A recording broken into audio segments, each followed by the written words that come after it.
Hey y'all, this is the Back Porch Podcast with Big Red and Pastor Shay. Let's get to it. Can you do a test? Yeah, where is that? That's you did it. Welcome everybody to the Back Porch. We got a guest tonight. We are the man, the myth, the legend, Mr. Charles Ferris. Big Red knows you. We had a little bit of time to talk and catch up. Mr. Ferris, what you been doing here lately? Been welding. Been doing some welding? Working on trailers. Yeah. Do you get a lot of stuff show up at your place? I'm getting choked up. Do you get a lot of stuff that shows up at your place where it looks like people were just being a bunch of idiots and they need it fixed? Yeah, they wait until it's completely tore up before they bring it. Why you reckon people do that for? Because that's exactly what I would do. Yes, sir. You know, you're going to get the best out of it. Then you want somebody to go over there and rub their hands on it and make a miracle happen. My buddy Kurt Jones, he's a painter. He said, man, people come over there and they don't want to pay much money for me to paint their vehicles, but they want a perfect paint job. That's right. Well, they get what they get when they come in there where I'm at. Oh, yeah. You don't do no muffler work, do you? Do what? Do you do a lot of muffler work? No. No, I had a lift in the shop. We had a lift put in when we built the shop in '78, and we put a lot of hitches on. I did some muffler work then, but I never had a machine to bend anything with. Everything I had to do was the old way, cut and weld and put it in. But we did a lot of hitch work, built our own hitches. Back then they didn't, in the '70s, late '70s, you built hitches, you didn't order them. Nobody had a prefab hitch. And then that came out with just the trucks. They started having the receiver hitches. And I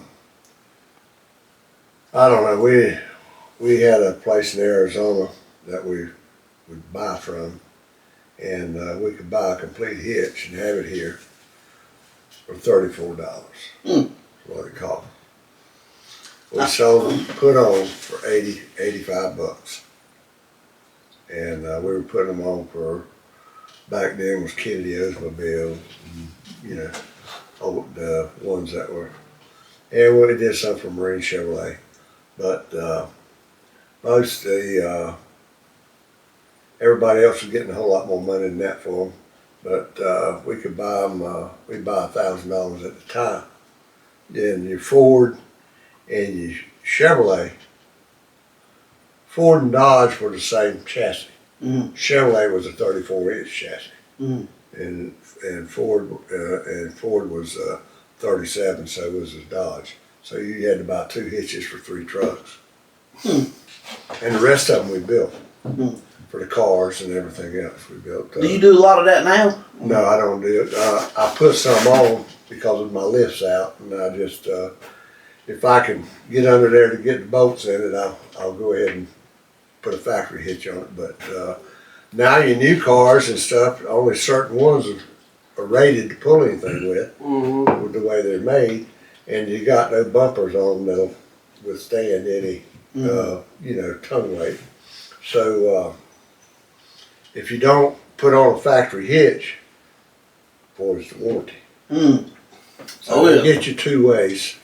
Yeah. And it's okay. Let me ask you this. The other things. I'll be seeing cars now with grease hitches underneath them, and they be pulling like boats and stuff with cars. Yeah. I just didn't grow up in that kind of. I always grew up if you're gonna have a boat, have a truck to pull it. Yeah, no. But ain't that bad? That's My bad with these cars. Pulled 33 foot campers. We'd go to the factory and get them back in the '70s and '80s. I would go with him and pick them up at the factory because it would save that much on freight, so he could give the customer a better deal. And we'd go to Winchester, Virginia, or to Valdosta, Georgia, just depending on which what make trailer we're picking up. And he sold them for 50. Well, he was in the trailer business 55 years. They started in 1936, him and his brothers. Well, what got you saying, hey, I want to do this? Because you came up in like a foreman where everybody was doing farm work. Well, I grew up in the trailer business with them. I worked on trailers and mobile homes. He had a mobile home lot parked over here on Blue Creek Road since him and Mama built it in 1962. And cut grass over there and laid under trailers when I was 16. I said, I'll never own one. And well, I bought two in the park, but that was short-lived. Give us one, didn't you? And they got away from that. I got out from under them, and it was all right. I mean, but I just rent some lots over there. And my son Charlie, he's got a few over there, and David and Lacey have one over there, and then they have one there on Blue Creek Road that they acquired from me. So it's all in the family, I guess you might say. It'd be hard to find steel on a car nowadays, wouldn't it? They went all plastic. They ain't nothing there. You most everything I do is on these SUVs and stuff like that. But yeah, your car deal's about done. Yeah. If you get anything on a car, it's gonna be a little 2,000-pound hitch, and it's gonna, and it's got to go around up under the muffler and all this crap. And, nah, I'm not gonna fool with it. Well, you talking about welding, and I'm pretty sure Big Red's got some stuff to talk to you about. But talking about welding, I asked you about mufflers first. I remember when I just graduated out of high school, and my daddy had a '97 F-150, and that was a pretty new truck at that time. Yeah. And he said, "Look, being you working and everything, you take that truck till you can buy one or get you something." And man, I wanted straight pipes on that truck so bad. And I took it. You ever heard of David? What was the man's name? David Williams. With David Williams, yeah. I know. I took it over there, and Mr. David Williams. He said, "I got you covered. Got you covered." Yeah. And I thought. Know all about it, but me and him been pretty tight. I went to David Williams because he done my cousin's truck, and he said, "What you want me to do, sir?" I said, "I want you to take that truck, take the Cadillac converter out of it, and just have me a pipe from one end to the other." Yeah. He said, "That's gonna be loud. It's gonna be too loud." I said, "You did my cousin's just a little while ago." He's like, "Yeah, this a newer truck. It's gonna be loud." Yeah. Man, when we finally got somebody to do that, Mr. Williams didn't do it. Yeah. But I went to somebody else, and they did it. When we pulled that thing, that man pushed it out of his shed. He said, I don't want to crank it up in my shed, it's too loud. And we got that thing outside. I cranked that thing up. That was the loudest monster I'd ever heard. It was just a two-wheel drive F-150. Yeah. But you could hear me. I used to live on the Future Loop Road. Yeah. Daddy could hear me all the way to Fountain Town. That thing. Just as soon as we did that, the check engine light went on that truck, and it never went off. Well, but man, it's good to have you here tonight. Yeah, I've enjoyed this so far. So do you have fun with your grandyoungins when you do hunting? Do you enjoy it now better than you did? Well, I tell you, my kids, boys, as young as has grown up, and I'd probably quit if it weren't for them. Yeah. I'd probably done quit messing with it, and of course, I like my grandyoungins. I enjoy them out there. Yeah. I don't care where they big or little, You put an orange hat on them, they just cute, ain't they? They don't care. They don't mind. Yeah. How many dogs y'all got now? I got 6 or 7, and I think my boy's got 7. Charlie. I don't know how many Duncan's got. You reckon he's got more than both of y'all? Probably. Between him and Cody. Yeah, they got a pile. I think Cody does. Cody's I got think some? Duncan's got like 7 or 8 beagles that he rabbit hunts with. I'm counting his deer hounds. Well, did you used to hunt? I might be wrong about this, but didn't you used to hunt with Rosetown? No, I hunted out at Sandy Run. At Sandy Run Hunting Club, and then before that it was Stump Sound. Stump Sound went from Hardy Graham Road all the way to Stump Sound, actually. All the way to the beach. How many acres you reckon that was at that time? I'm pretty sure. About 40,000 acres. Not half the size of Hoffman Force. It's not. It was a good strip. Well, see, originally, Wallace Hunting Club, and then there was, what's the one down from it? Oak Island. Yeah, Oak Island, all them, they were across 50 highway. But everything on the left-hand side of 50. And we had, 50 to Halls Run Road. 50. and we had a streak in there, what called,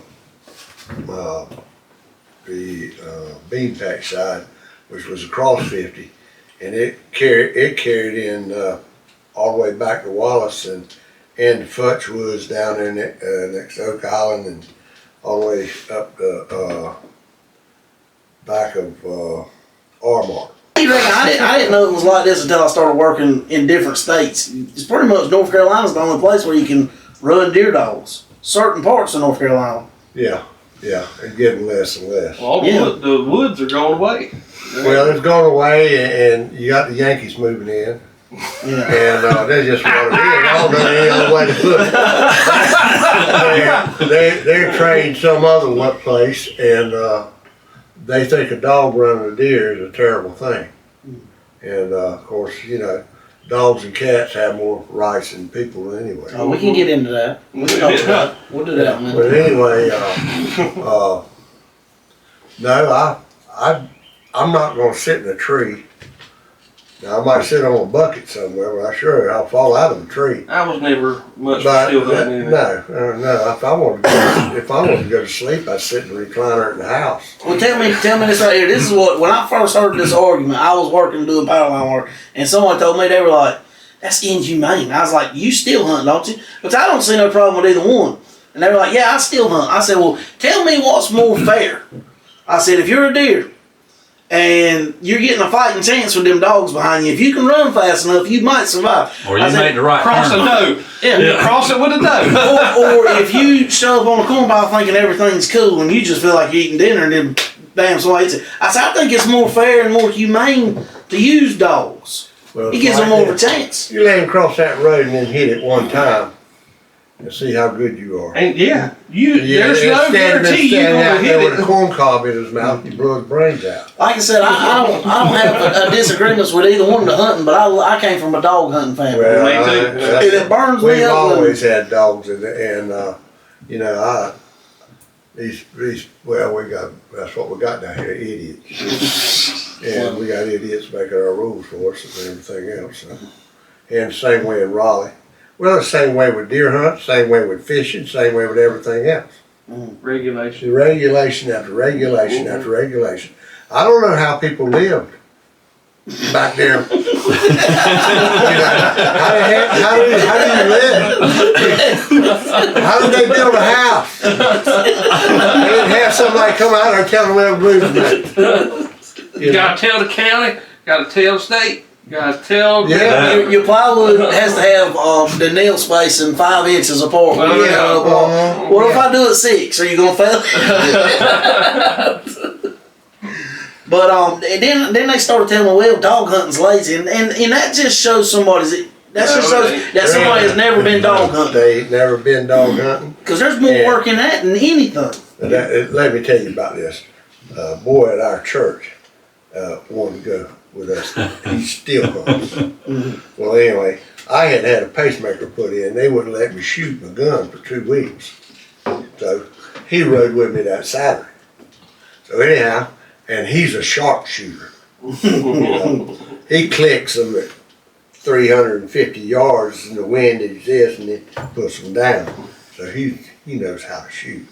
So anyway, my boys Charlie's dogs is running this buck deer, and he calls on Randy and says, "Where you at?" I said, "I'm right here next to the farm road." He says, "They're coming right to your truck. Get ready." I said, "Okay." I love that kind of So I call. said, and so anyway, they were coming right upside the road, and the road he was on, and I told that guy, I said, "You better get ready, they're coming." Man, I could hear the dogs screaming, and I glimpsed that deer coming to the road. I mean, he was flying. So anyway, I said, here he is. And I couldn't hold the gun up. Yeah. He goes, I said, he's gone. I said, don't shoot the dog. I said, yeah, you are good. I said, that's good right there. I said, this is what we got protecting our country. So anyway, I rubbed it in his face. So later on that afternoon, it was about evening time, and we was up there next to the where chicken We're gonna house get is at. canceled. Chicken Mike's. Yeah. We were up in there next to not Chicken Mike's, but Jamie's? yeah, Jamie's Shower's place, and he had all this pasture out there, you know, and cows on it, and rabbits were all over the road. I mean, they were just going. And I told him, I said, man, shoot some of them rabbits. He said, huh? He got over there, you know, and I'm driving the truck. I said, get ready, man. There's one coming across the road right now. Pow, pow, pow. Good shooting. Missed out. But the poor shell is good. But on down the road, because another one hopped out there in the road, and him shooting all over everywhere. I said, yeah. I said, I know who needs practice. So anyway, I rubbed it in his face on that, and every now and then I'll say, is rabbit hunting land? Y'all still good buddies and everything. Yeah. Oh, yeah, he's a good fella. If you can't run your mouth to somebody while you're having Yeah, fun. well, look, he need to get out. Yeah. I never got the adrenaline. I never got buck fever from steel hunting. I didn't know. I mean, I got a tree stand right behind here, but we would hunt. Well, Daddy used to be on Springfield. Then we went on County Line Hunting Club across the Duke County line over there going towards on Cedar Fort Road, and I killed my first big buck on that long county line road in there, and that nothing beats hearing the dogs in the distance and then hearing that crashing coming Well, through the it woods. comes, All you can do is like, here it come, here it come. You sitting there like, and you know because they've done said it's a rack buck, he's coming. that's all it takes to get you like this. It's a buck. But Me and David was hunting on the Night Mall Hunting Club one day. We were just chilling. We really didn't even know how to hunt. I mean, Biggest buck I've we, still ever we, seen. we were just riding. We were more worried about the dogs than we were a deer. And I was riding with David. I don't know what had happened. Usually I ride with Kyle, but I'd slip in with David every once in a while. And we were driving down to, I think it was the new road, wasn't it? It was the old part of the Hunting First part Club. of the new road. And we weren't planning on seeing nothing. And then David said, "You see that deer, Porky?" And I looked out there and all I could see was a tree, but then I saw it do like this, and I was like, oh my goodness, I thought it was a tree first. We near about tore David's F-150, and that was a new truck. We Shane about Rich and them have got that deer on camera. oh really? They run him from Springfield. Yeah, when that thing turned his head, I was like, oh my goodness, that ain't a tree. But I'm telling you, if you know, that's the most fun I've ever had ever. Yeah. Is going to the woods and hearing everybody talk junk. I love to hear a dog trail, Mm-hmm. jump deer, and running. And I got Killing him is that's okay, secondary. but it ain't the thing. I'd like to go back and run him again. Yeah. I told shoot, what's shepherd boy? Johnny. Yeah, Johnny's Yeah. daddy. Johnny Shepherd's daddy. I'd run this buck 3 times. And I'd shot at him, missed him. And I blew it, and he crossed the road on David down there one time, and dogs crossed the road, went right on, and he said, they ain't running no deer. I ain't seen no deer. There ain't no deer tracks. I said, there's a deer. I jumped him in the same place I jumped him before. And I went around there, and he crossed the road, went in the swamp. I missed, shot at him 3 times over there, and didn't get him. Well, anyway, he went back the next Saturday, that afternoon. I said, well, I believe I'll go over there and turn these dogs out back there. So I turned them out, and they went right in there and jumped. And Casey Gaskins had pulled up there to the end of the past the end of the Rayner Road, and he was out there fiddling with something on his truck, and the dogs run, and the buck crossed right in front of him. And he didn't have no gun. So the dogs went across. Well, Big Johnny, he had pulled up there to the Bobcat curve and he was listening to another dog over there in the swamp. And he heard them coming.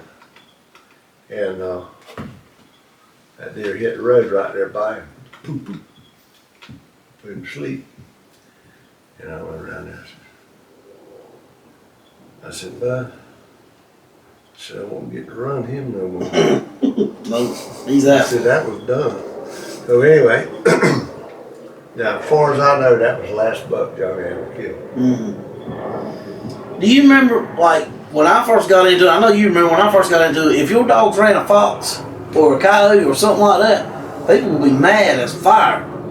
But nowadays people are applauding. If it, just as long as it's running, they're happy. But when I got I into it, think it's great. And look, you didn't well, that reason you do that, you got a bunch of wiry dogs that they train in a pen. They don't train them out there in the woods like we used to do. I used to take the dogs and I had a litter of 13. And every one of them lived. I'd take the mama dog, I'd go down side the Wiregrass Ridge to get there to a bay.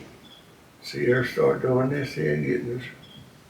She going in there and I'd get right on to that bay and take them pups with them. go. You know, but they get it. They get it. And they were ready to go. And boy, that's the way I always train mine. We never messed with fox pens. No, all this, We did it all this in- stuff now is, you know, oh, how fast his dog running. Yeah, put him out of the woods, yeah. Field trial. If you can't run him to the county line in 5 minutes, they're not happy. You know, run him slam out of the world. Yeah. We used to talk junk about beagles, but that's a good dog to deer hunt with. Yeah, A beagle. it is. Well, Now, he had some Beagle Walker mixes, Yeah, that's a good And they- breed right there. and I've seen them come out ahead of the Walkers You before. wanna know because why? the Walkers ever run the track and they stayed true. Well, you want to know why Beagle Walker mix work so good? They're just big enough to keep up, and they're small enough to get underneath the briars. They work the best, which we love lemon walkers, but those Beagle Walker mixes are the best pack dogs I've ever used. In Yeah, hunting I got- ever. They looked like a small Walker, but they would trail the deer. they had a trail from the time he hit the ground. We had a dude that deer hunting with us. He had a half bulldog, half beagle. Now people can say whatever they want. That was a bad dog. You remember I got Kurt's one bulldog? of That's the first deer I ever killed was in front of that dog. Beagle and what was the chicken leg? Chicken leg, the Basset Hound.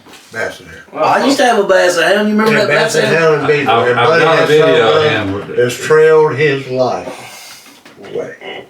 Duncan got him from Cody Austin, and Duncan was running rabbits with him.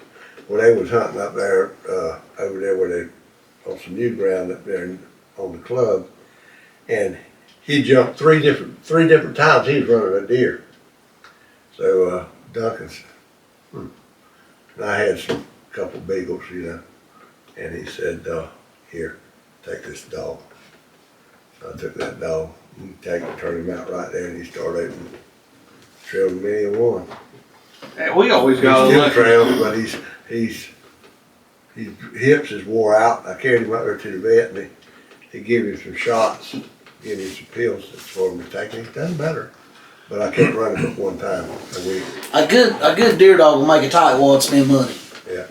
Well, we They won't always, spend money on nothing else. I don't think I'll ever have another one that's been as good as him. I've had some good dogs. I mean, I raised some good dogs, good blood we dogs. always got unlucky. We would finally get a good dog, and something would happen to it. Yeah. Every time. We had a lemon walker named Snowball wearing a spot on him, solid white. Yeah. And hunting that county line, you always ran the risk of them going straight back and crossing 24 in between Richlands and Mm-hmm. Beulaville, Mm-hmm. and that was a death sentence every time. Oh, yeah. And that dog would run. It didn't matter if there was a car coming. That dog was on that trail and lost that. We've lost a lot like that. But David got a pack of dogs one time before dragon collars got cool. Yeah. And the guy was like, "Come get them. They're at my house. They're deer dogs." And David went over there and got them. We turned them out as soon as he got them in the daytime. They didn't do nothing. I think you had 4, didn't you? They wouldn't do nothing. And David was like, "Man, this guy has lied to me." But then he brought them that night. They would run like a rocket. But I mean, he threw them out at night. They'd run a deer all night long till they'd about to die. But in the daytime, they weren't doing it. I mean, I seen David get bad as far. He said, "I know they'll run. I know they'll run." Yeah. The black and tan, I kept her. She found that in fact, she trained 3 of the best dogs I ever had. You had to hunt them dogs through the headlights. Yeah. Well, hey, look, I remember one day, I used to hang out with Duncan, and Duncan and his buddies got to a place where there was some deer, and them deer were tame. They were kind of like, they would come up to you, and you could feed them. Like, they were just little does and stuff like that. You could give them some food and they'd eat it. And What refuge were you in? I don't know. I don't know where it was at. He had to Yeah, I'm sure you did. He probably knew where he was But at. look, he was feeding the deer, and they would put a video of him feeding the deer, and then just out of nowhere, Duncan went "Wah," and grabbed that thing's ear, and that thing started twisting Duncan's We arm. were at Snowshoe Mountain. He's Yeah. done that. We were at the ski slope is where we were. And Duncan grabbed that thing's ear, and like the video, you got to see the video. I mean, it was just probably because Duncan's like, "Look at him!" He's about to break Duncan's arm off. Yeah. You know, deer do more damage to you than you think he will. Oh yeah. I was hunting over there, across 50 Highway there, what they call a bean patch, and back then you couldn't shoot no does. Well, we had one old man. He'd say he was probably Uncle John. They called him Uncle John Rochelle. He was probably 75 or something. I don't know. But anyway, Ed Rochelle would pick him up every morning hunting day, and he'd go hunting. Well, they set him out down there in a place. He walked around with a cane, and I was up there on another stand. Mr. Rufus came up and said, "Charles," says, "if you walk up in there on that ridge right there, you'll get there next to that bay." He says, when that deer makes that next stack, it'll come right there. You won't be far from the road." So I walked up in there, and I could see my truck. And sure enough, them dogs made a circle and hear that deer come. And when she come out across that ridge there, I popped her, and she done cut a flip.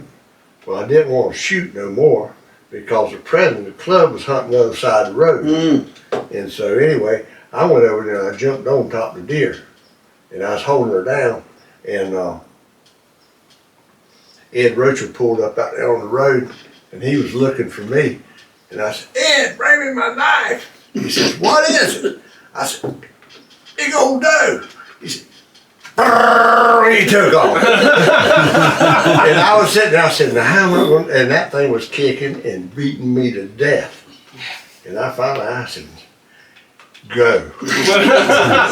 She got back up, and boy, she went away from there before I could get my gun. Come on. Yeah, and she went there, and when she crossed that road, oh, Uncle John was down there. Boom. And I believe it was Mike Rochelle pulled up there. A lot of people hunted with cars that didn't have them. That's right. Truck, you know. Yeah. They put the dogs in the boot or whatever. That's right. And anyway, they opened up the boot and threw that old doe in there. And Uncle John, he was happy if we went up there. The meat Get her out. Well, Eat tell- meat. But How about that day you and Duncan went looking for that buck in Rainer's Lake, oh yeah. and you walked by that log there by Yes, head? Duncan had shot a deer down out there on the highway, and I said, well, I told him, I hear the deer flopping over there. So I caught my 2 dogs, and I said, we'll let the deer lay there, we'll come back and turn out on them. So we went back about 30, 45 minutes, went back and turned the dogs back out on them, so we went to follow them. Well, got in there and caught an old road, and you could see where the deer had been falling, you know, been staggered. But she got to the creek, and we got in there and couldn't find her. Looking. And I said, you know, this is lost cause. Dogs quit. So we come on back out. Well, when he turned around and started back out, they'd been using that, I guess, in the summertime to go down there and go fishing and that old road. So they had cut and blowed down trees and cleared the path.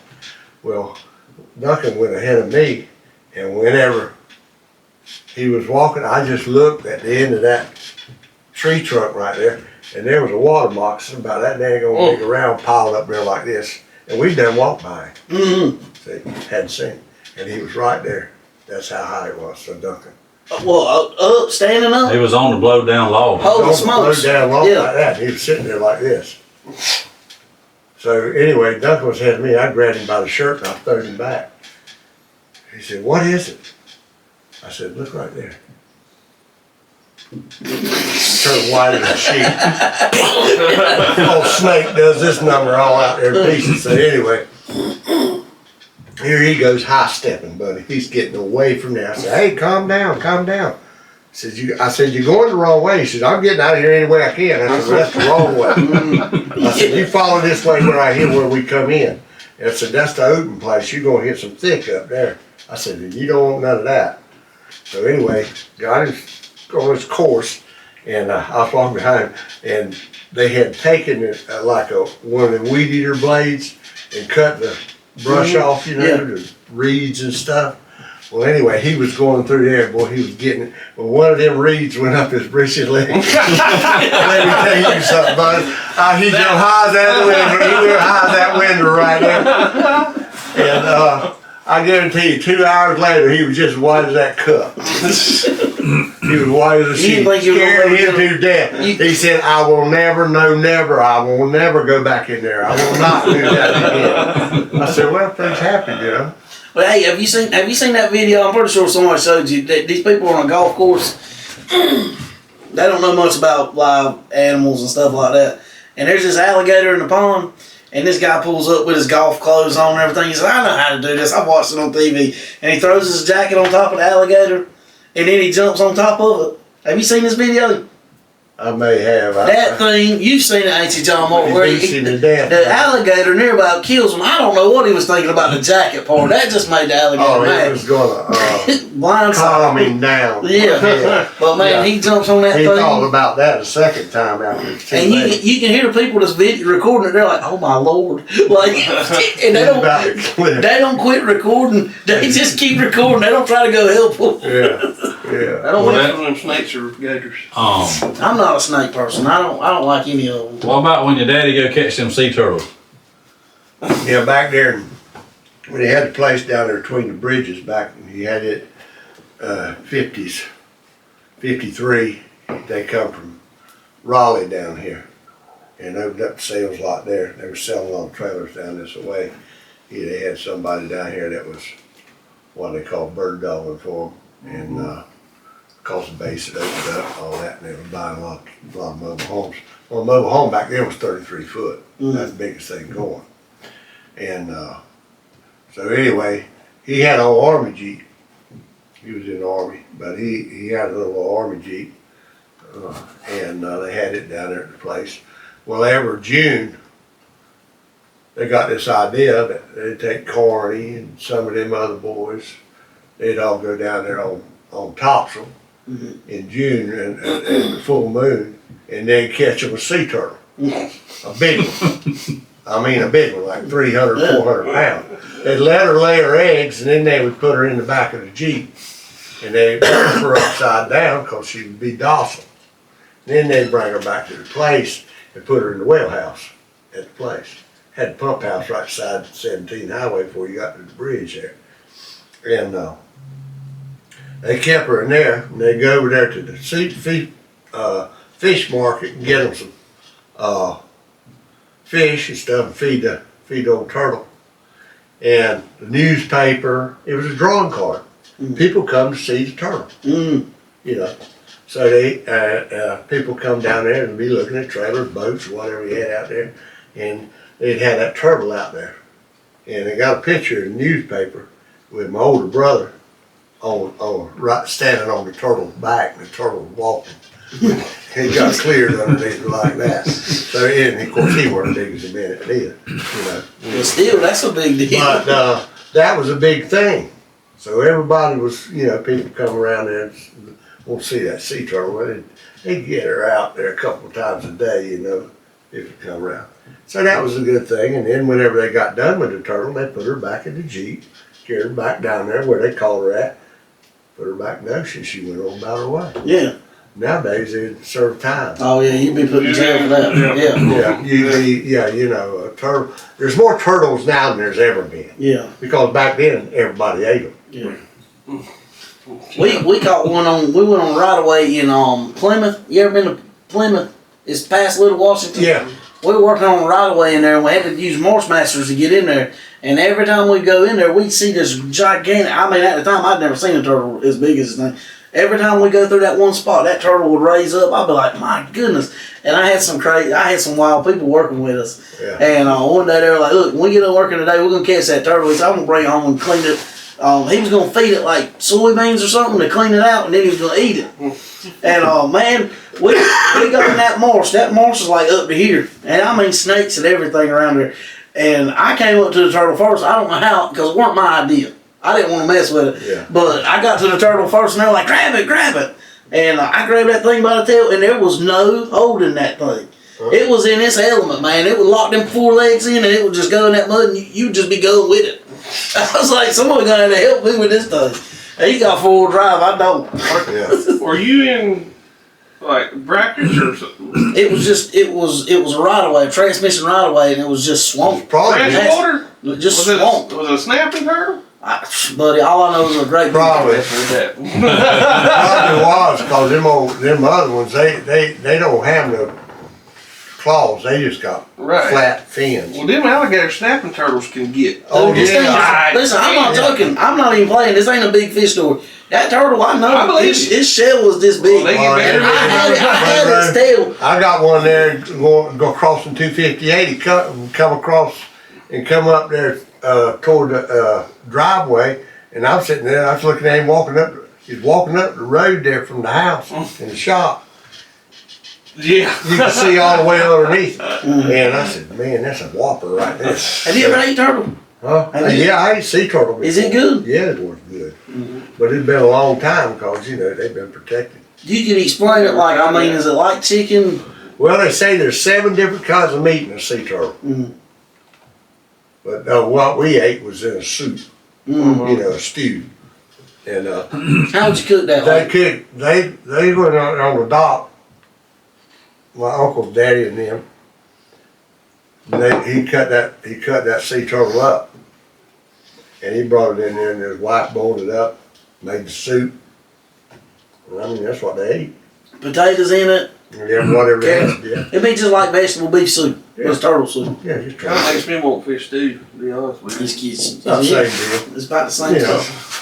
But anyhow, Drop some eggs in there. we were little, I'm hungry now.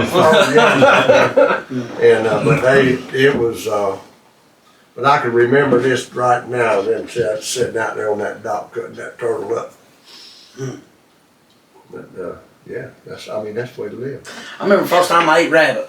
My buddy Paul Swenson, we would ride to school together, and he said, "Man, we're gonna go to the house. Mama's cooking." I said, "What's she cooking?" He said, "It's a surprise." And we rolled up over there, and she said, "It's rabbit." It looked just like chicken. I mean, it looked just like drumsticks and stuff. You can get tough. if you Oh don't my cook it goodness, right. she cooked it right. All I know is because it was Yeah. way better than It's chicken. easy tough. to cook it tough than to cook it too long. Yeah, well, Mama would always take it, and she would put it in the pressure cooker about 10 minutes. Oh, that'll do it right there. And take it there, and she'd leave it on the bone, and then she'd take it out and pat it dry, and then she'd take and roll it in flour, Mm-hmm. salt Fry. and pepper, and put it in the frying pan, Yeah. brown. And let me tell you what, Fitting. and it was very tender. Same way with squirrels. Squirrels tough too. Yeah. But if you don't put him in a pressure cooker or cook him a long time, he's tough. We get to eat a lot of squirrel or rabbit, but we sure did eat a lot of deer and a lot of dove. Yeah, my A lot of daddy dove and rice. killed a lot of dove. He was known for that. They hunted every Saturday and every Wednesday afternoon. He'd Right, well, go dove hunt. Back whenever my grandma Holstein was still alive, she used to take deer tenderloins, and she would boil it a little bit to get it at least cooked inside a little bit, and then she'd take some meat shears and she'd shear up that tenderloin, put a little bit of grease in the pan and some chopped onions, and Stir fry it. she called it deer hash. Yeah. That's what it was. It was so good, and all you needed was 2 pieces of light bread. Yeah. Had a meal. I Yeah. wish Yeah. I could eat it right now. Well, I would make gravy with them doves. Come on. Yeah. But the best dove hunting I ever done was, if you ever wanted to go dove hunting, you went dove hunting over hogs. Over like Hogs a hog pen or they'd turn them loose on, they would cut part of their corn, oh and part of it they would leave standing. 3 or right. 4 rows, and then they'd cut part of it, and then they'd leave 3 or 4 rows. They took the hogs on it, fatten them up. Mm-hmm. Well, Buddy Ray, you want a dove shoot, you'll get one there. Oh yeah. Because them doves are going in for that cracked corn out of that turd. That's just what it is. That's just how it breaks down. I heard somebody tell somebody the other day, You can kill them, buddy. you can attract more flies with honey than you can with vinegar. Yeah. And they were trying to tell the guy to be nice. Yeah. You can attract more flies with honey than you can vinegar. He said, yeah, but you can attract more flies with poop than you can anything. That's right. But anyhow, that was, So you've raised hogs before, haven't you? do even had that but a couple. And then my dad had 100 down there back at the house. Mm. Right beside 258. Yeah. Right beside it, yeah, that was interesting. Mm. He went in business with a guy, and I don't know why old people do That's things a big like hog killing. I don't know why old people do things like this. But anyway, he went and bought 600 head of hogs. Took his life, took his savings of what he had. And I thought he was going back to his younger days, but you know, it didn't happen. Midlife crisis. Yeah, evidently. But at 70. So anyway, the guy told him, yeah man, says we'll get in it, we'll get right, no, we'll make some money. Well, so the guy ended up stealing from him, stealing the hogs. When they get just topped out, well, we need to wait about another week or so, we'll take and sell this much right here.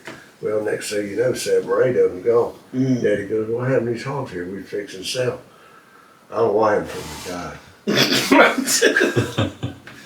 So anyway, my younger brother, Frank, he'd go up there, they'd go up there every day, and he would count them. And then he would take a different spray can, paint, he put a dot on each one he counted. And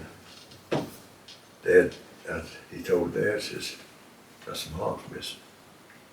Ain't carried none to market yet. So anyway, Dad said, well, tell you what we're gonna do, we're gonna sell them. We got everything up. And then we'd built a trailer, 20-foot trailer to haul them in. And he started hauling to different sales, Aiden or wherever it went. And so the guy got really ticked about that for some reason. And anyway, they said, yeah, these hogs are gonna die. That's exactly right. So anyway, he had 100 that weren't there ready yet. And he said, and so anyway, we put fencing up down in the lower field and in the swamp there. And so we put them there and put feeders out and fed them, and then they would go to Goldsboro and get bread once a week. Yeah, I know. Fill that trailer full of bread. I know that. Well, you want something that's gonna stink, Spread. Rotten bread. Yeah. you put that rotten bread out there on the ground. And I never will forget it, one of the neighbors called, and man lived beside us, Mr. Ferris says, what are you gonna do about them hogs down there? He said, well, I got to get them up and get them where I can sell them. He says, I'm gonna get rid of them.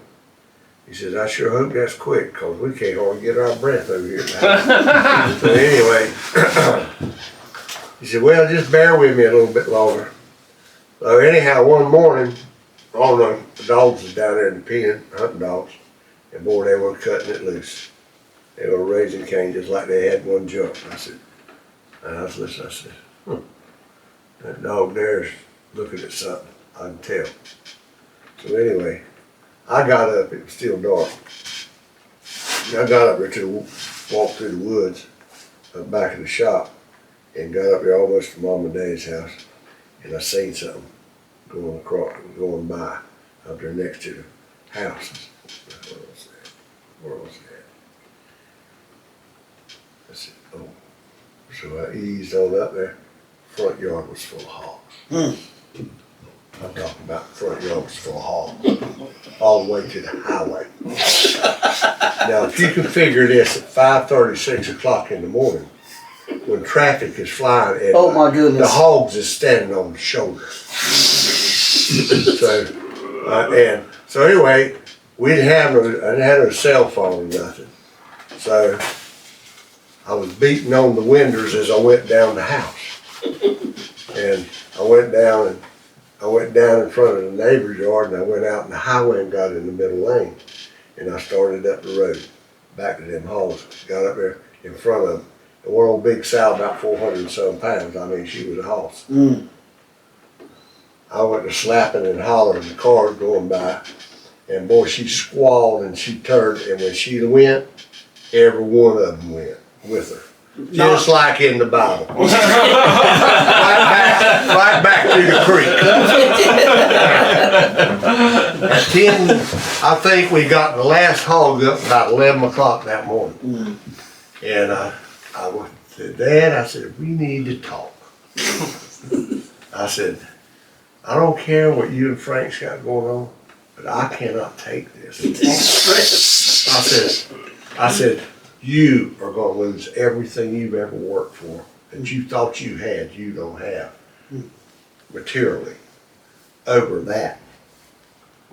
Well, I'll get rid of them old big sows. So anyway, I said, yeah, you need to get rid of every one of them. So anyhow, he went to sell it.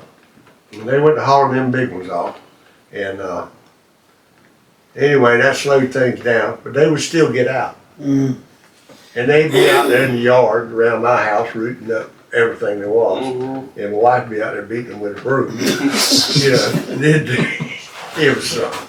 We had a time. Then them things would run like deer down across through that swamp, flying.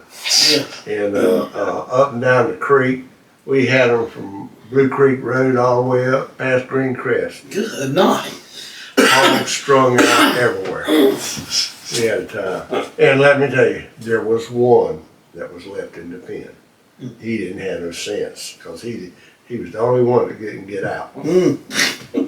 That's the best one right there. He stays dumb enough to stay. Yeah, he was dumb to rock around. Jerry painted his ear and kept him. God put him on the porch, he'd been all right. You'll sometimes see on YouTube these people that's got these homesteaders where they're raising animals, and they'll be naming their chickens and naming their pigs, and I'll be like, that's not homesteading right there. You shouldn't be naming these animals. No. Not unless you're going to eat that chicken bar and say, this is Betty on the table. Yeah. I think John Mark's daddy he got a hog one time and got it big, and so he didn't know his wife went out there and like named it and like, this is her pig now. Yeah. Oh, she did that with ducks too. And Mark said he got ready. He said, that thing's big enough. We're gonna kill it. She said, you're not bringing none of the meat in this house. So he gave it to his brother-in-law to go have it slaughtered and everything. And his brother-in-law sent him a picture. He said, man, look at Wilbur. The Wilbur got us a bunch of meat. Had him sick. But she said, it's not coming, none of that meat coming in this house. Yeah, the first one we had was in Yorkshires, I believe. They got the white ring around the neck, black hogs. And Daddy had them, we raised him, and Daddy had them killed. They were a problem too, because the neighbors, ones lived across the creek over there, they was about my brother's age, younger brother's age, all the time in something. They'd go there and beat the fence down, let hogs get out, and then we'd have to get them back up. But anyway, that's what it was. And we raised him up, and then the old man Richard Wiggs was up there used to work for Daddy. He smoked the meat for us. They would come down there in that little smokehouse right there at the house. smoked meat. I remember the first pig killing I ever went to. The guy that was going to be doing the shooting, because that was like a tradition. The shooter was supposed to be on time. I was about 8, and they took that man took that gun and he lined it up, and he didn't shoot it in the right spot. Yeah. He missed the spot. I don't know where he hit it, but there was blood flying out of that thing, and it was squealing and running for its life. And I was like 8. I was like, please get me away from here. I don't want to be here no more. This is terrible. Then old Jim Reddy, I think it was Jim Reddy. He went over there. He finally got that pig and was done. You know, I thought it was like barbarian, man. He just got over there. Yeah, ripped it. I was like, man, what am I doing? Oh, yeah. But look, That's how it was. Uncle Wade still does. He still has like Kill. more killings in them. You know, They still do it like that at the processing plant too. Yeah. Yeah. You got to cut them. I miss that. Weed them out. I miss hog killings, dude. Yeah, I That do was a now. fun time. I remember that at 7. My daddy done that to a deer. He's holding one down, 7-point, man, shot it down, and he was right down the road, and he got there and got to the deer, and he didn't have his gun with him. He had his knife, big hunting knife, and he was standing on the deer's neck. And the old buck boy, he was having him a fit. He reached down there,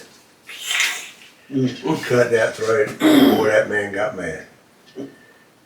He said, I wish you hadn't done that.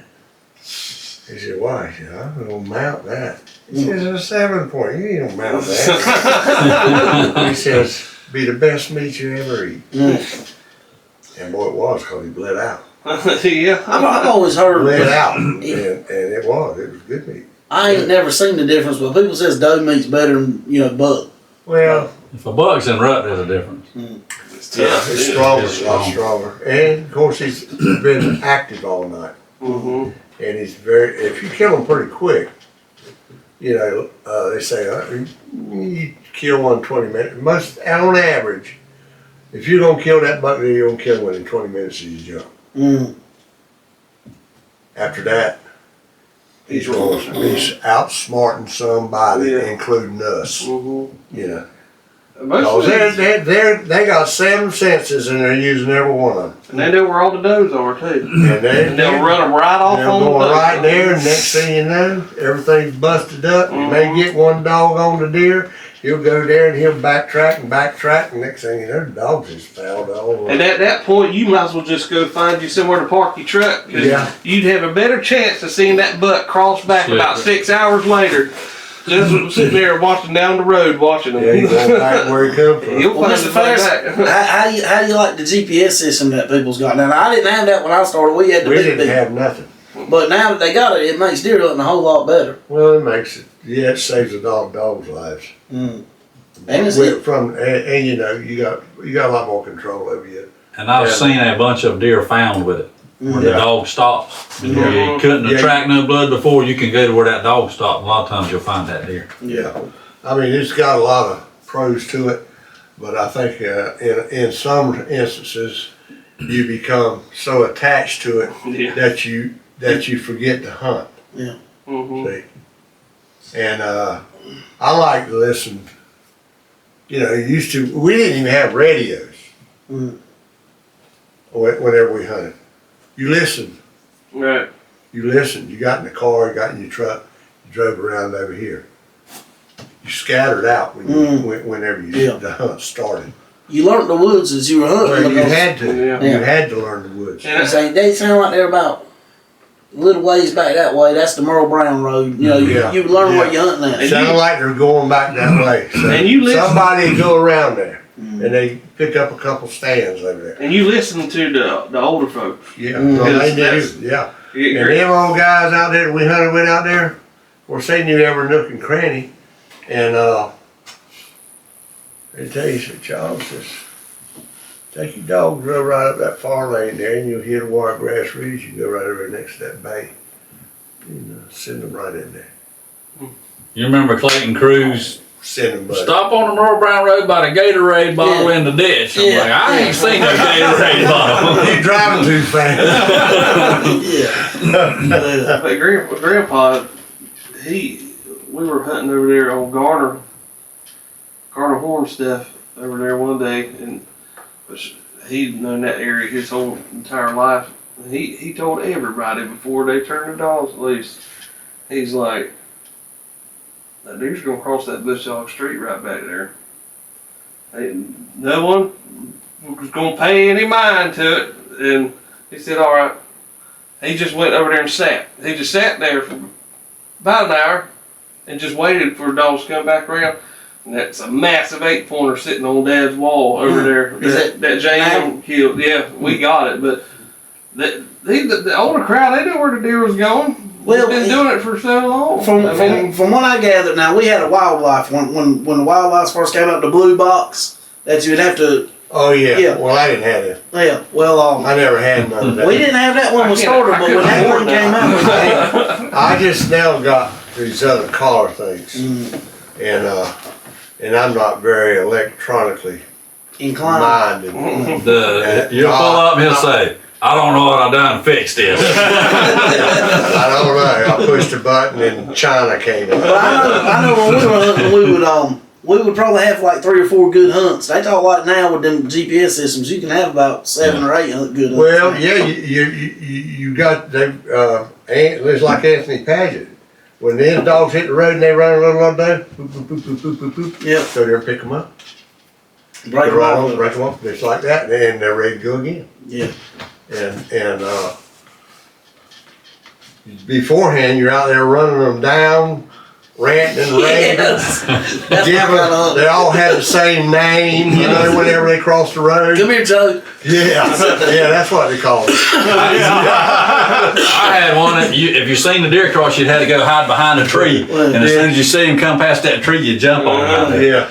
That's Some of them are gonna come out for that trail now. No. They're gonna No, and they stop there and they see you, they're gonna go around. My cousin Kyle had a dog. I remember when you remember Katie? Mm-hmm. Man, you couldn't break. If you threw Katie out in the morning, you just lost her for the rest of the day because she's going to hunt and hunt and hunt.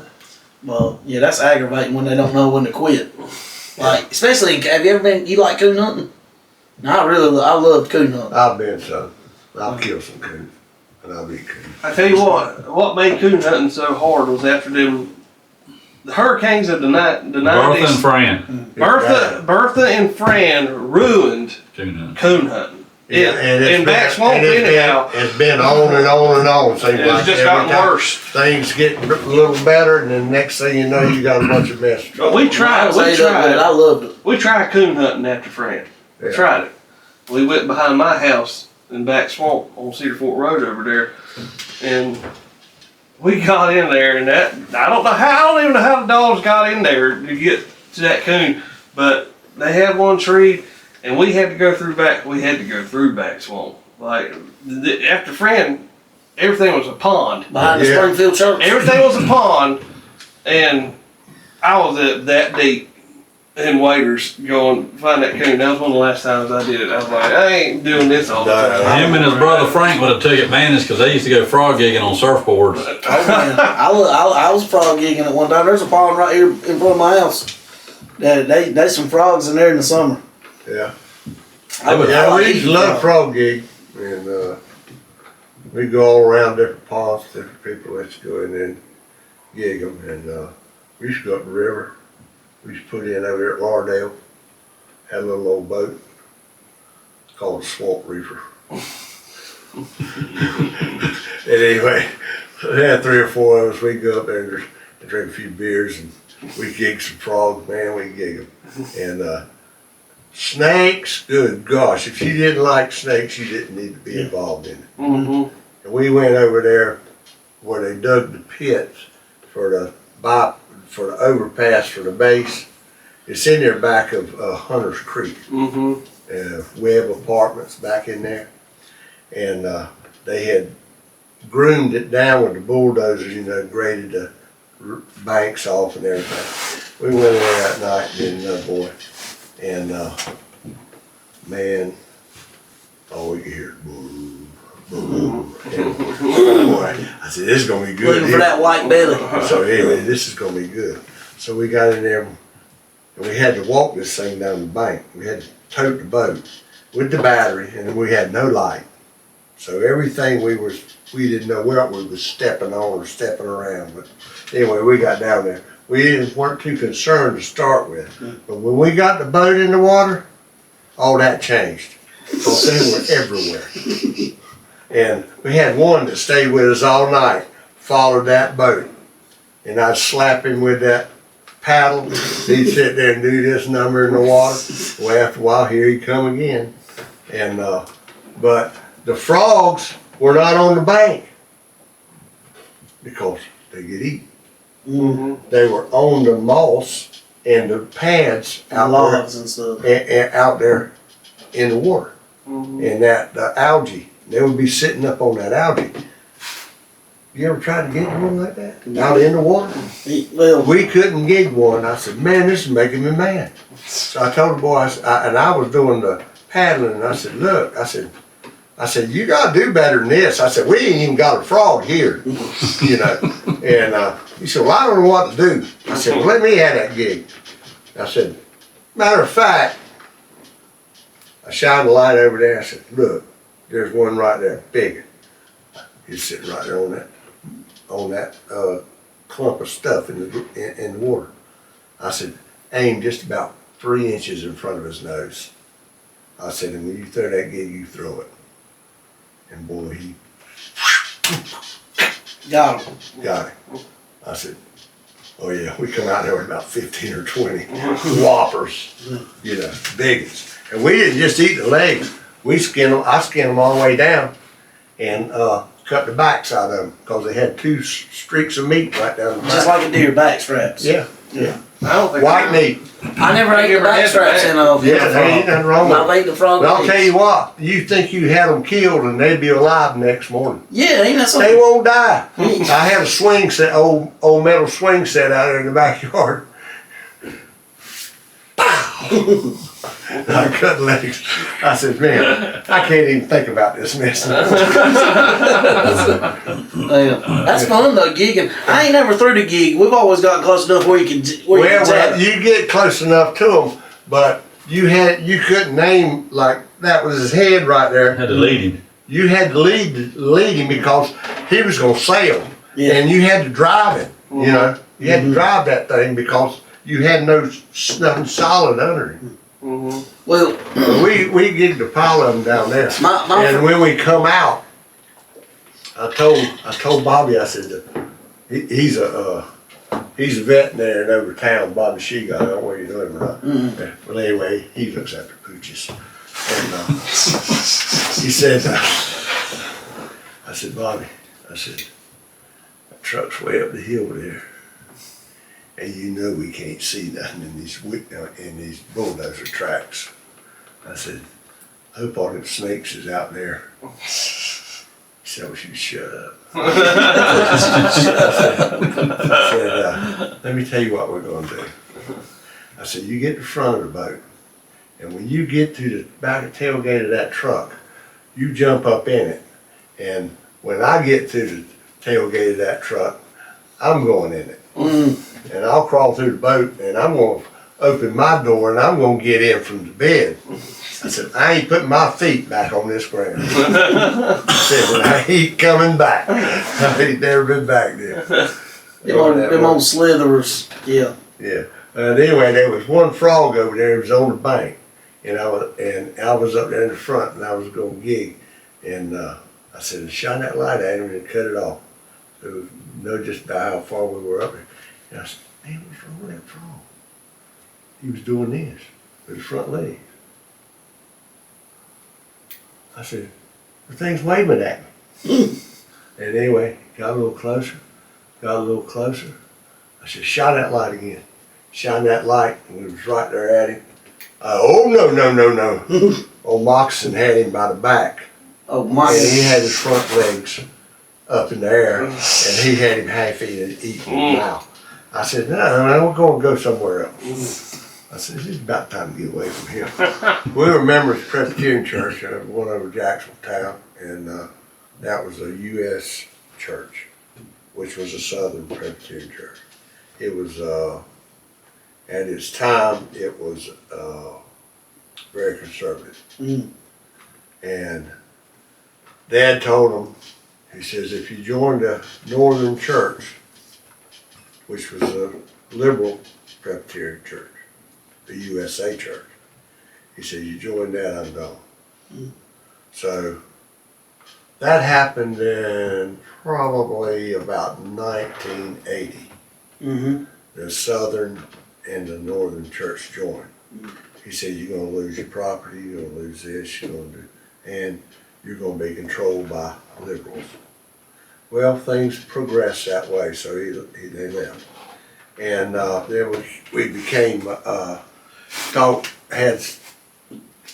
about starting another Presbyterian church when it would be, we started a PCA church, which is Presbyterian Church of America, and started in a house with 17 people. And And how old were you at this time? my wife and I were married probably 2 years. Mm. We weren't members there, we were still members at the old church because I had taken on deacon as deacon over there, and I wanted to serve out my time. Mm. But anyway, with him and Mom leaving the church and some others that left over there, we were pretty much blackballed. So that's just okay. That was Lord doing His work. Yeah, that's right. So we went and started over there, and Lacey was the first child that was baptized there. Of course, we baptize children. Some people don't agree with that, some do. It's not the water, it's It's what happens in your heart. what happens in your heart. It ain't gonna happen when you're born, but there's the Presbyterian view of that is that it's not that the child is saved. It's a dedication type service to where the parents are taking a step to raise the child in the nurture and admonition of the Lord. Mm. Period. Gotcha. See, and so, hopefully the child would grow and fed through the people of the church or whatever will make their profession, which they have to make a profession of faith. They may not be baptized at that time. They're not baptized but once, but they make a profession of faith when they join the church as accepting the Lord just like you do in the Baptist church or whatever. Mm-hmm. And but anyway, that's neither here nor there. And That's to good me, information. but it's fact. I mean, that's just the way I was taught, and I think it's biblical because in your Old Testament, the Jewish boys were circumcised within 12 days, which was a setting apart of the male Mm-hmm. for Christ's work. Yeah. And you can see where baptism starts intertwining. In It all Testaments. intertwines, and But when you know, Mr. Ferris, when you said youngins, what age? Like, are you talking about you're not talking about babies? You're talking about when they get like 4 or 5, what? getting baptized No, the babies. when they're babies. Okay. Yeah, because it's a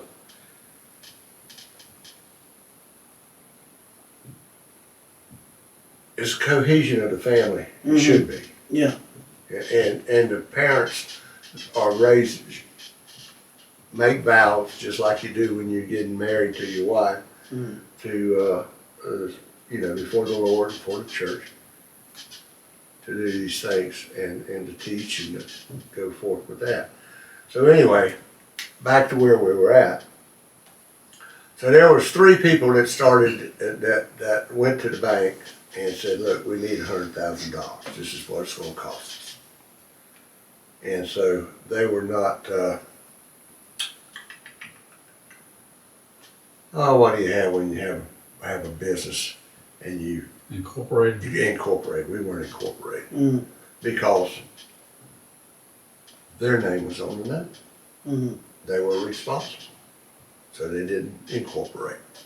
So anyhow, they got loaned the money, and I worked over there. We worked and built the building to built ourselves, and which you can't do now.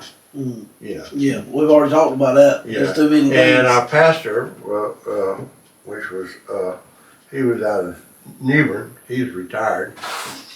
But anyway, he stayed with us right a while, about 7 years, I guess. And he was not he said, I'm not a carpenter, but I can burn stumps.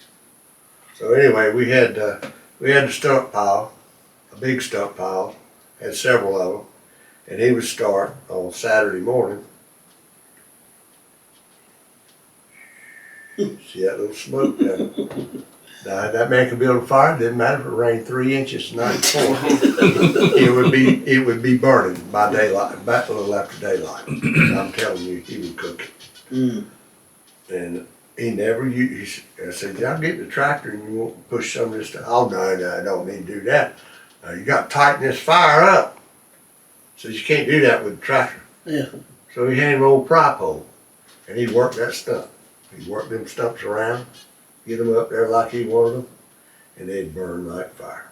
Get with it. So he didn't fib at all. He said he could do that. That's what he could and do. that's what he did. He burnt. And anyway, he had a picture of him there. He's standing there with his old pry pole, Mm. and one pile of fire about that big around was all of them left. He'd burn every one of them. I believe that man could have started in Genesis to Revelation and about quoted that Bible word for word, and Every Because Sunday. he never opened the Bible. Yeah. and he was right on it when he talked. And you could sit there and follow him along, never missed a word. And what was his name? I think I missed his name. Denver Blevins. Denver Blevins. Is he with us now? Or No, he's gone on how long has it been, you reckon? It's been a couple years. 20 years. Well, it ain't been that long, because man, he No, was alive when me and Lacey got married. That's been 16 years ago. Did he do y'all's wedding day? No, Yeah, he's done it out. his brother done our wedding. He's a pastor. Well, Mr. Ferris, here's where I'm at on this whole deal. Now we've been talking, and I think that Christian folks sometimes, church people, are some of the meanest people you can meet sometimes. Well, and yeah. they will throw a wall up there where we can't be friends. See, we do baby dedications at our church. We don't do baptisms with their baby. When they come up and say, "Hey, I believe in the Lord," we baptize them. But you do it the way you said it. That don't mean we can't be brothers in Christ. You know what I'm No, saying? we are brothers in Christ. I'm not saying there ain't no separation in that. I don't think that's not a bit. Yeah. I think it's biblical, and then I sit and see your point. Mm. I mean, the other point, like David and his church, they don't believe in that, and I don't. I know his pastor doesn't, but anyhow, it's not going to make or break you. Mm. The comes down to the nuts and bolts. Come on. What do you believe in? Come on. Who do you believe in? That's where we need to be. Where are you going to put your life? Where are you going? Where are you going to work? Mm-hmm. You know, I may be in the Presbyterian church. You're in the Baptist church. You're in Pentecostal church. Yeah.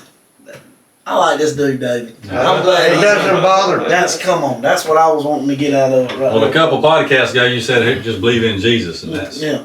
That's it. Yeah. it. Well, you do have to believe in him, and you got to, but you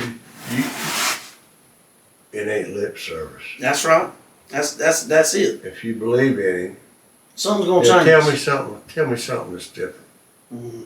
There's a lot different than from where I used to be. Mhm. I ain't saying I'm on the up and up. I like to think I am. Yeah. I'm going on the up and up, Mhm. but you know, I still get aggravated. Yeah. And I still get mad, but I'm trying not to get as mad as I used to get and say what I used to say. Because, you know, I got too many ears listening now. Yeah. And He can't just and they dance. all know how to recite what I say. I was about to say, Yeah. Word for word. it won't just damage you, it'll damage people around you. Yeah, that's true. I mean, you know, and actually, you know, I hear other people rant and rave and cuss, and I said, "Oh, yeah, it sounds so stupid." Yeah. But then again, I said today, "Well, I must sound stupid." You know, Mm. I got ticked off about something. Yeah, I mean, you know, things that got under my skin pretty good. And I said, well, you know, Lord, okay, take care of it. You take care of it. I truly feel bad about that.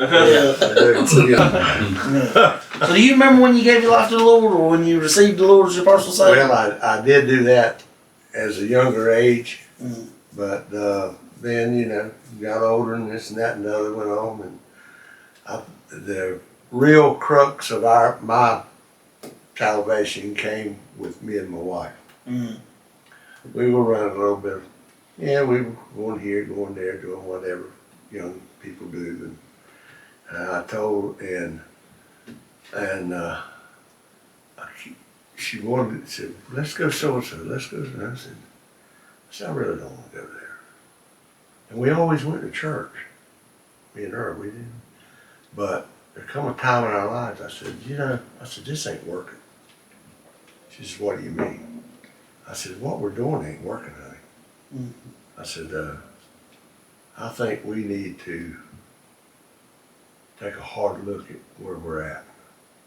And so we did.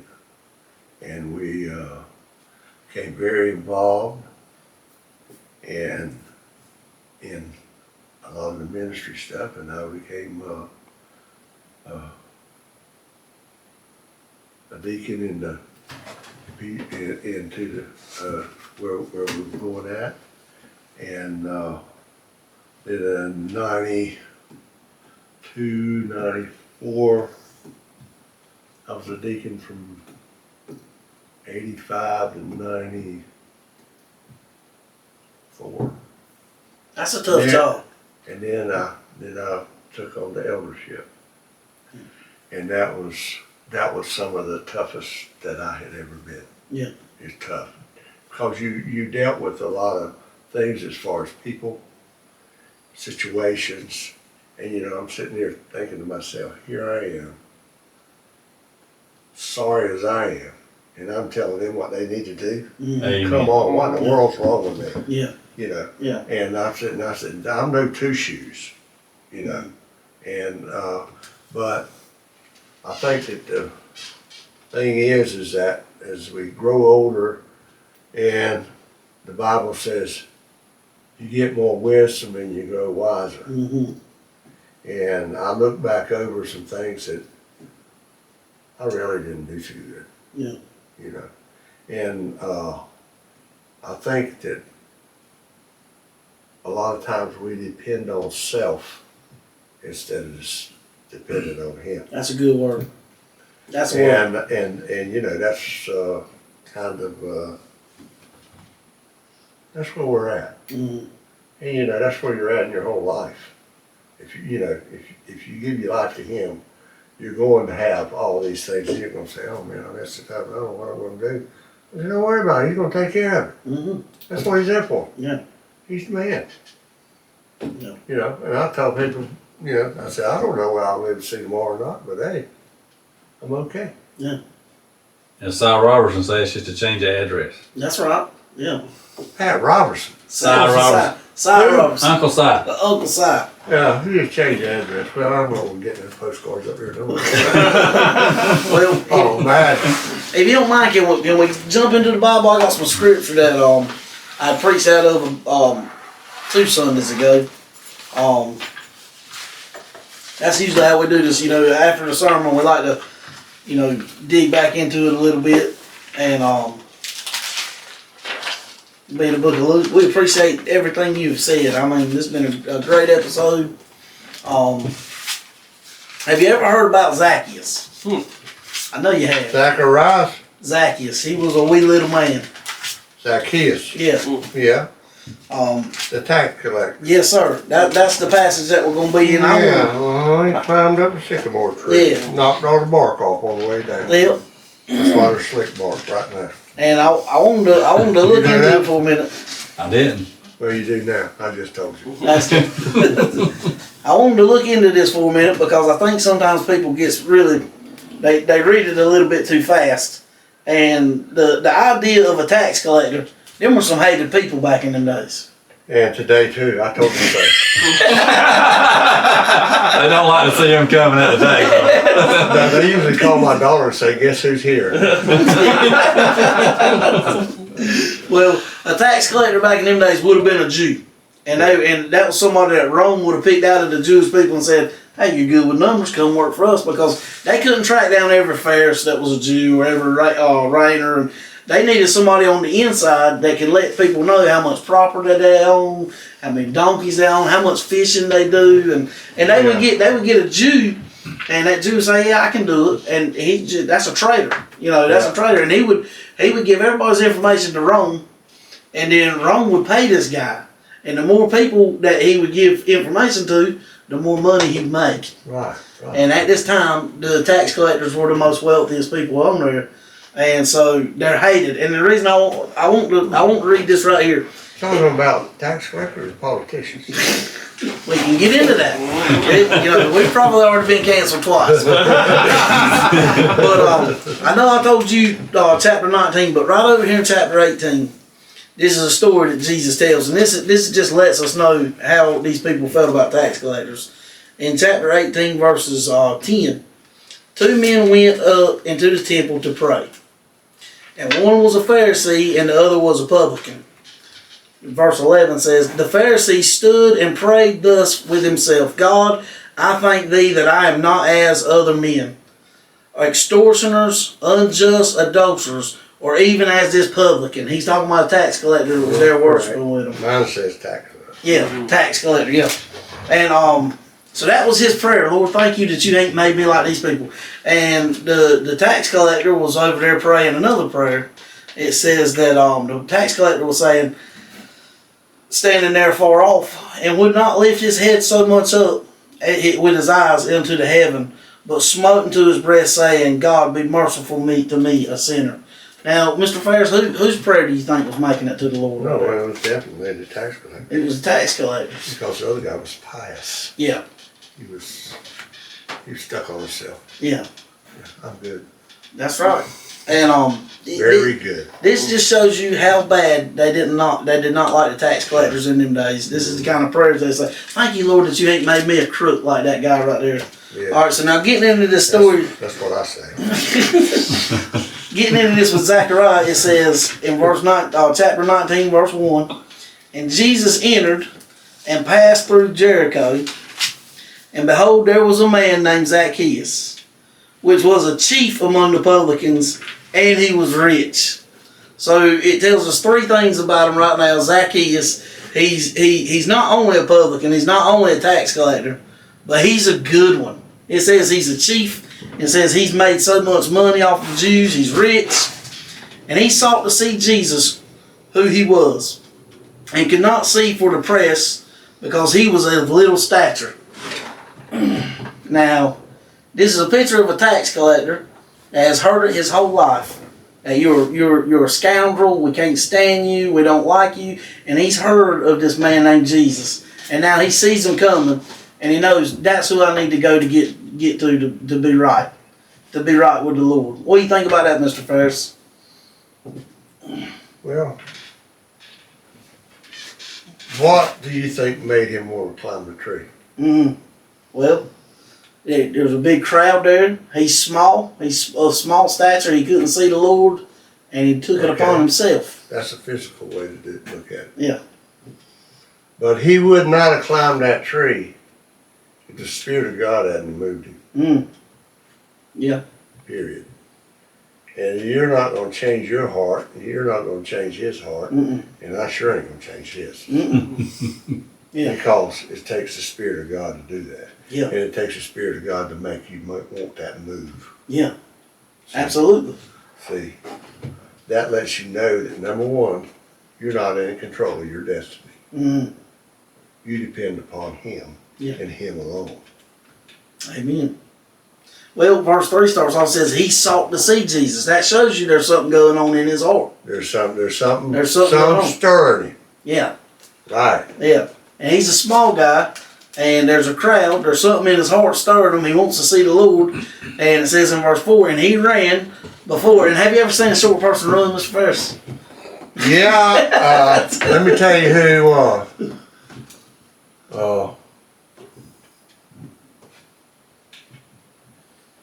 Brian boy, a little short Oh, man. Evan Brian. Yeah. That's that short person? Yeah. I thought it was. I'm About like the midgets, you know what I'm saying? Yeah, I'm about 5'2", and Well, I ain't saying that. well, I mean, it's a funny thing. But here's the thing: this is a picture of a guy that the Lord's doing something to him, and he knows that he ain't gonna be able to see Jesus, and he wants to take it on himself to see Jesus. Right. And he takes off running. It's a tax collector. They ain't supposed to be running. They're supposed to be prim and proper. Yeah. He takes off running. He runs up this tree and says, "I'll see him now." Yeah. He's took it upon himself. You know, he feels that stirring, and he thinks that, "Hey, man, I've done it now. I've got a good view. Look at this right here." And this is where I want us to start talking right here.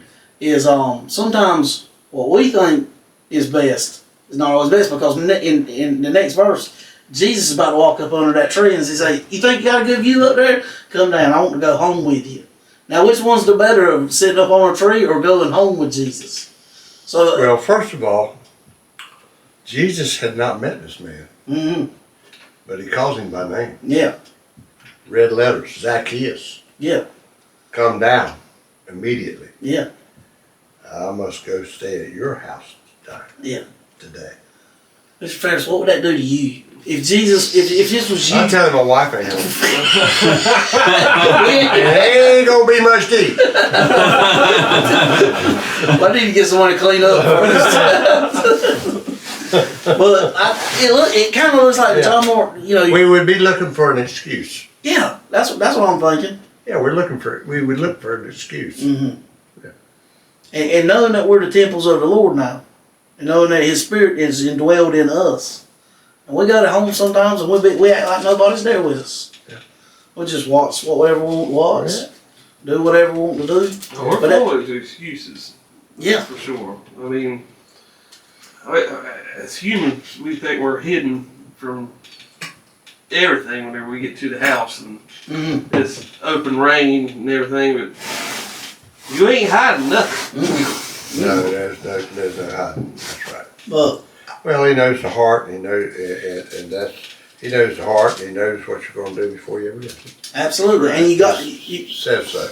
I knew you before the foundations of the earth. Amen. He says in verse 3 that he sought to see Jesus. Now Jesus has had this personal encounter with him. And in the next verse, in verse 7, it says, "And when they saw it, they all murmured, saying, This is he, that he was gone to be a guest with a man that is a sinner. And Zacchaeus stood and said unto the Lord, Behold, Lord, the half of my goods I have give to the poor. And if I have taken anything from any man by false accusation, I will restore him fourfold." That is a picture of somebody being saved. That's correct. That's and the Spirit was working in him the whole time. Yeah. To even make him say that. Yeah. I would say, I'll tell him I'm sorry. Mm-hmm. Yeah. Yeah, something like that. You know, that's about. Or I'll give him some change back. Someone that don't have any spirit working in them, for sure. Yeah, you know, you're looking the cheap way out. Yeah. Mm-hmm. Yeah, but see, and it talks about this in some other places in the Bible about sevenfold and all these things. People, back in the Old Testament, you would, the year of Jubilee they Come talk on. about, Yeah. every 7 years, your slaves would be released. Mm-hmm. You know, these things would take place. You wouldn't tend the land that year. You wouldn't tend the land that year, and it would and the land would lay barren, but the land would refurbish itself. Mm-hmm. Because why? Because God did it, because they were doing what He told them to do. Mm-hmm. Yeah. And you know, if we did what He told us to do, we'd be a whole lot better off. Absolutely. Amen. All the way around. You know, and Well, look, that garden that I got beside the house, the first year that I ever disted that garden up, it just started growing and just stuff got big in a hurry. And like I had a beautiful garden. Then as the years went on, I always wanted that garden, but it just never would be the same. it wouldn't play off. And but then I gave it a break. Yeah. And then I came out there and we chisel plowed it and everything like that. We gave it a break one year. Chisel plowed and everything. Just the mess just grew up. Just beautiful. Makes a big difference. That's Lord. That's the Lord. He says you need to give it a break. But Yeah. you got this We guy. call it crop rotation now. Yeah, that's the human way of putting it. I reckon. Yeah. You don't plant tobacco in the same spot 2 years in a row. No. Well, I'm reading the Old Testament for the first time in my life. But I don't know how many times he tells Moses and Aaron, he said, do not go left, do not go right. Yeah. Go when I told you to go and where I told you to go. Right. And every time they didn't, Yeah. they wandered around the desert for 40 years. Yeah. And then you got King David that's got one of the baddest armies. There he is. And before he goes and hunts anybody or goes to war or anything, he said, Lord, shall I go up? And he waits before they go to war. And like, if you read David's wins and victories, they're plenteous. But that was the first thing he would do was wait on the Lord. But you got this picture right here, this guy, and the thing, what they said after Jesus did his thing, said, "Come down, I'm gonna go home with you." It shows that this guy's so happy. You know, the one that he was gonna sneak up on a tree just to get a view with, now he's got a personal face-to-face conversation going on, and the people in the back are saying, "Oh, he's going to eat with a sinner." They're talking so much junk about Zacchaeus, and I just think this is where I want to be. Is that it don't matter what people are saying about you. No. It don't matter what your past was. It don't matter what kind of crook you were. If the Lord has saved you, you're saved. That's right. And there's no changing it. And again, that's exactly right. Because it says that who is greater? Mm. And no one, if you are mine, nothing will snatch you out of my hand. That's a good verse. That's it right there. Yeah. But I don't know. I thought that was cool. You didn't think I knew all this stuff, did you? I just think that's cool. But I won't read what Jesus said about this whole situation. And Jesus said unto him, "This day is salvation." Right. I heard somebody say one day that Zacchaeus didn't get saved right there. He was just going to be a house guest for the Lord. But just in the next verse, Jesus said, "This day is salvation."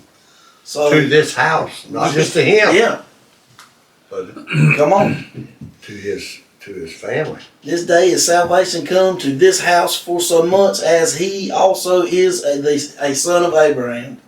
For the Son of Man is come to seek and to save that which is lost. Period. Period. I like that story because we had a preacher at one time.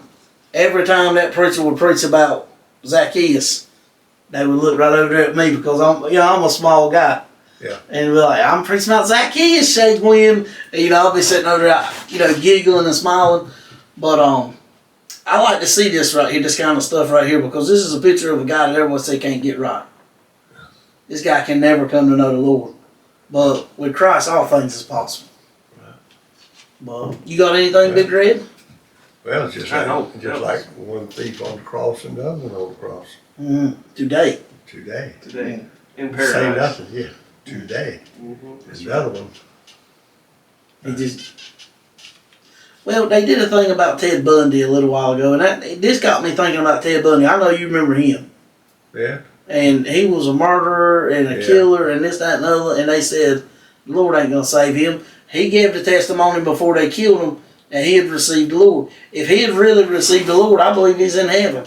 And people don't like having these conversations because they're like, look at all that mess he did. But, I mean, where do you stand at as far as salvation? Because the Lord said, I came to save that which is lost. All's murder. Well, number one, they're looking within their own thoughts. And the Bible clearly states, Christ states, and God states that your thoughts are not my thoughts and your ways are not my ways. Isaiah. Yes, sir. Period. And if we could treat people like that right there. Yeah. Man, Mr. Francis, how much better would it be if we could treat people like I that think right there? about that a lot. I've got some people that come around and, roll your eyes. Yeah. And I said, well, they need a little help too. Mm-hmm. Yeah. And that's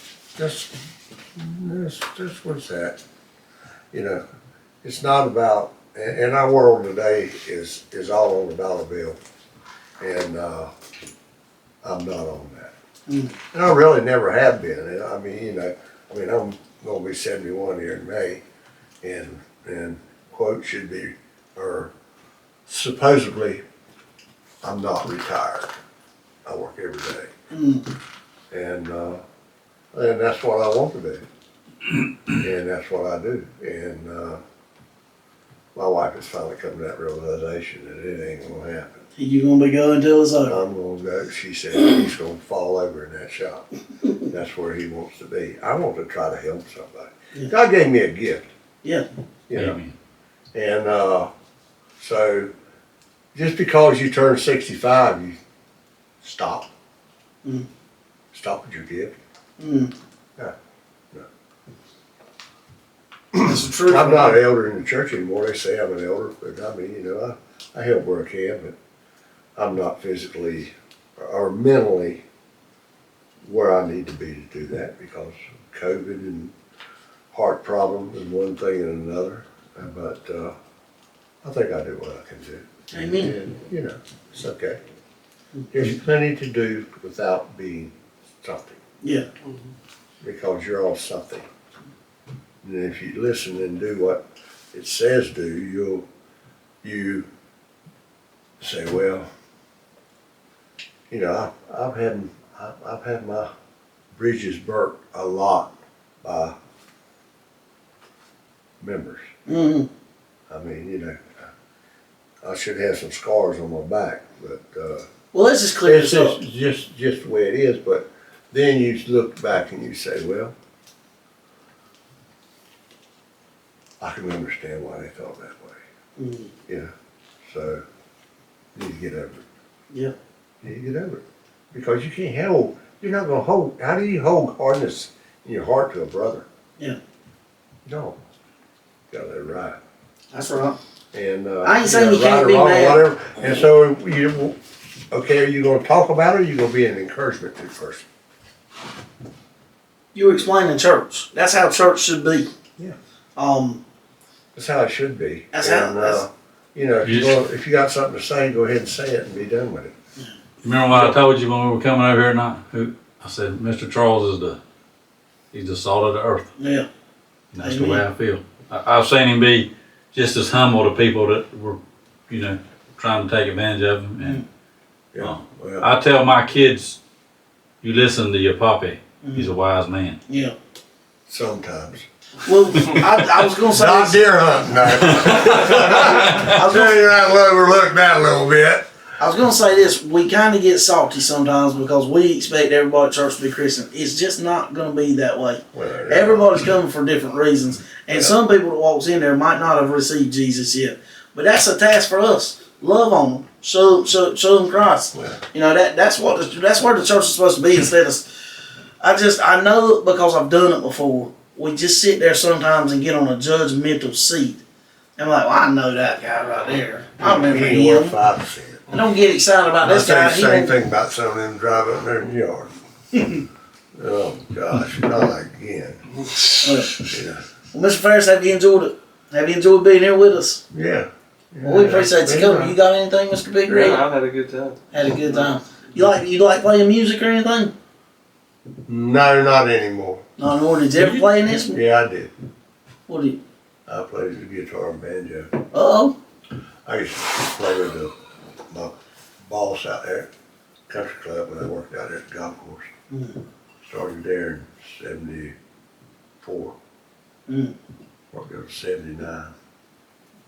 But Well, anyway, so I played with him some, and I used to go out there and play with old, oh